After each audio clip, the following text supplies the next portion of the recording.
Hər gün 3 test edirik. 5-ci gün.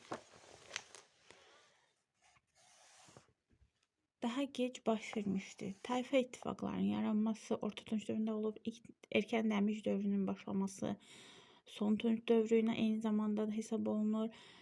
İlk ictimai əmək bölgüsü elə əkinçilik və maldarlığın bir-birindən ayrılmasıdır. Burada sonda Erkən Dəmir dövrünün başlaması Son Tunç dövrüdür. Ondan sonra ibtidai icma quruluşu dağılır. Demək, burada götürəcəyik cəbəndini.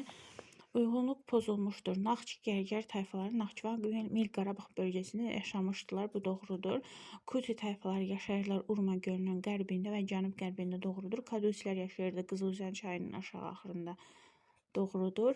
Kaspi tayfaları yaşayırlar Xəzər dənizinin sahilində, doğrudur. Burada Turukkilər yaşayırdılar Araz çayının şimalında, bu səhvdir. Belə ki, Turukkilər də Urmiya ətrafında yaşamışdılar. Eramızdan əvvəl 3-cü minillikdə Urmiya gölü ətrafında yaşayan adı buraxılan tayfanı müəyyən edin.